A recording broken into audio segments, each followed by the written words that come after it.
మనకి కాంపిటేటివ్ ఎగ్జామ్స్కి ప్రిపేర్ అయ్యేటువంటి వాళ్ళు ఆ టెక్స్ట్ బుక్లోంచి డైరెక్ట్గా చదువుకుందామని చెప్పేసి అందులో అండర్లైన్ చేసుకుంటూ రకరకాల పెన్సిల్తో మార్క్ చేసుకుంటూ వాళ్ళు చేస్తూ ఉంటారు.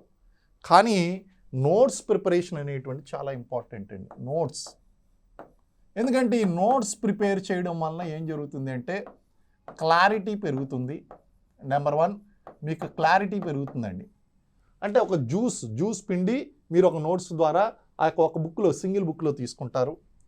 రెండోది రివిజన్కి ఈజీ అవుతుంది. నెక్స్ట్ టైం చదివినప్పుడు 10 పుస్తకాలు చదవలసినటువంటి అవసరం లేదు, ఒక సింగిల్ బుక్లో రివిజన్ చేయొచ్చు. ఎవరైతే నోట్స్ పెర్ఫెక్ట్గా వాళ్ళ నోట్స్ని బట్టి వీళ్ళు సక్సెస్ అవుతారో లేదో చెప్పేయచ్చు.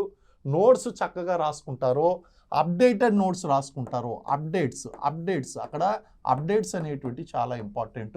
వాటిని అన్నిటిని నోట్ చేసుకుంటారో వేరియస్ సోర్సెస్ ద్వారా, క్లాస్ నోట్స్ ద్వారా, టెక్స్ట్ బుక్ల ద్వారా, న్యూస్ పేపర్ల ద్వారా, ప్రీవియస్ ఇయర్స్ క్వశ్చన్ పేపర్ల ద్వారా అంతా కూడా మ్యాటర్ తెచ్చుకుని ఒక చోట రాసుకుంటే రివిజన్కి ఈజీ అవుతుంది. కాబట్టి నోట్స్ అనేటువంటిది చాలా కీలకం. Thank you.